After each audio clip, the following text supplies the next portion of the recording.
PTI रहनुमा फवाद चौधरी की गिरफ्तारी के खिलाफ अमरीकी शहर न्यूयॉर्क में एहतजाज। तहरीक इंसाफ की बड़ी तादाद टाइम्स स्क्वायर पर जमा होना शुरू हो गई है। कुछ देर बाद एहतजाज शुरू किया जाएगा। इस हवाले से मजीद जानते हैं नुमाइंदा बोल न्यूज़ अब्बास शब्बीर से।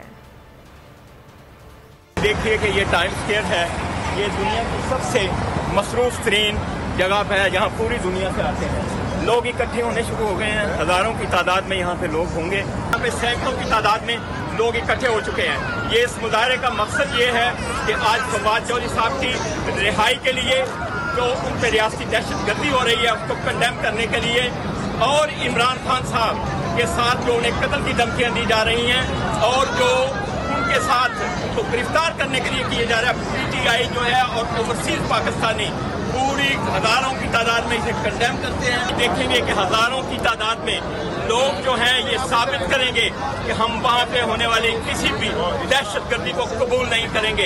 इस मुल्क के अवाम जो महंगाई में पिस रहे हैं, जिन पर जुल्म और सितम हो रहा है, उसके लिए आज यहाँ पे गिरफ्तारी के खिलाफ अमरीकी शहर न्यूयॉर्क में एहतजाज। तहरीक इंसाफ की बड़ी तादाद इस वक्त टाइम्स स्क्वायर पर जमा होना शुरू हो गई है। कुछ देर बाद एहतजाज शुरू हो जाएगा। इस हवाले से मजीद जान लेते हैं नुमाइंदा बोल न्यूज़ अब्बास शब्बीर से।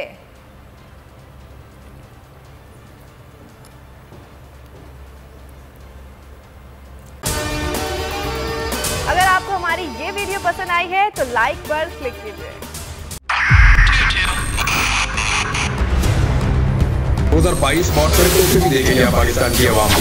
पाकिस्तान की आवाम को एक तोहफा ये दिया कि आवाम को पता चल गया कि पाकिस्तान का मीडिया क्या है। साल 2022 में सबसे ज्यादा देखे जाने वाला चैनल बोल न्यूज रहा नंबर 1। हमने बहुत सारे शोज और ट्रांसमिशंस की। पूरा साल मुसलसल जदोजहद में निकल गया कि ये वोट ऑफ कॉन्फिडेंस के पीछे कौन लोग थे।